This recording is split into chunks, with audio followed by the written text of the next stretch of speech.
Hi, welcome to episode 9 of Pink's Picks Recommendations from a Retired English Teacher. Sometimes I am in the mood to immerse myself in a specific setting, oftentimes because I'm getting ready to travel to that spot, or sometimes I'm immerse myself in that setting when I'm already there. There are other times that I like to dive into a specific subject matter, as I did with today's three titles, which I read in rapid succession, and I loved them all. All three are historical fiction set during World War II, written by women featuring female protagonists. Kristin Hannah, a former attorney, is the author of this whopping 564-page story that I honestly could not put down. The Nightingale is actually the code name of a French woman, I should say girl, because she's only 18 years old in the beginning, who works for the resistance during World War II, transporting airmen out of occupied France and back to safety. This is the story of both the Nightingale and her sister, who saved 19 Jewish children in the Nightingale's home while two Nazis billeted there. It's told retrospectively from 1995. And so until the end of this story, we do not know which sister's story this is. And I absolutely loved that suspense. There are two quotes particularly that resonated with me. One, the Nightingale says, "If I have learned anything in this long life of mine, it is this. In love, we find out who we want to be. In war, we find out who we are." About her son, she says, "He thinks one's life can be distilled to a narrative that it has a beginning and an end. He knows nothing about the kind of sacrifice that, once made, can never be either fully forgotten or fully born. And how could he? I have protected him from all of that."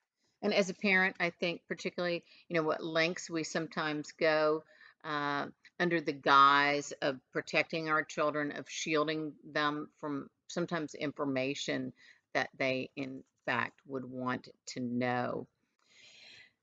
Like the Nightingale, I love Martha Hall Kelly's Lilac Girls. This is her first novel. In this particular piece, another one of the things that I love is the structure. It's told in three parts.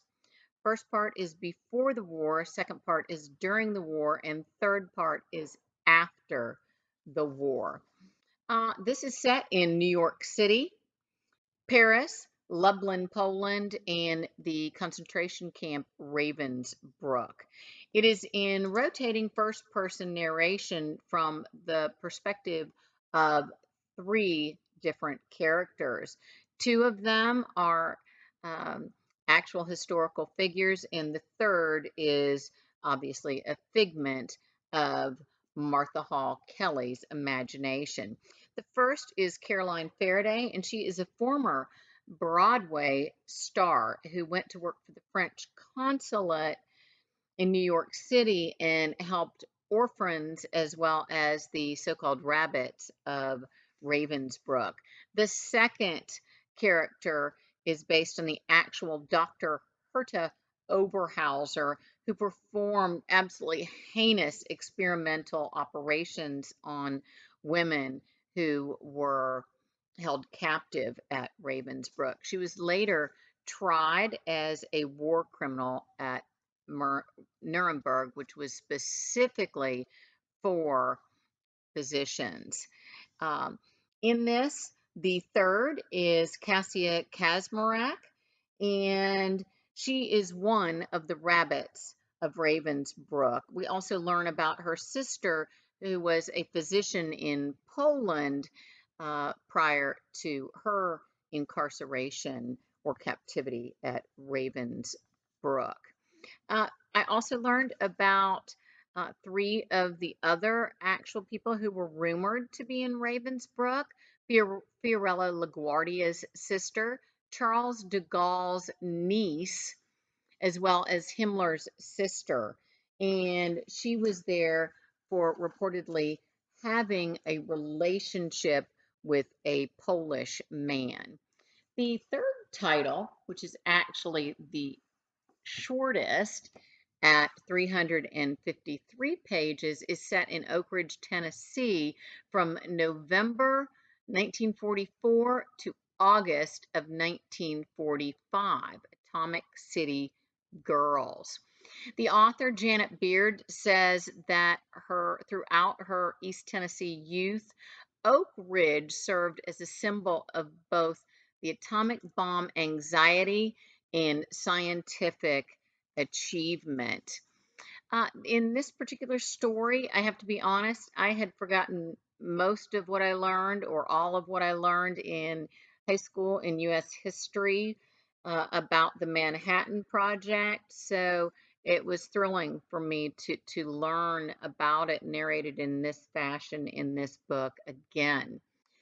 Um, Here we have third person omniscient narration, and it is told from the rotating perspectives of Jane, her roommate Cece, her physicist boyfriend Sam, and a custodian named Joe. And all of these people are workers at the bomb factory that was erected to separate uranium isotopes in the production of the atomic bomb.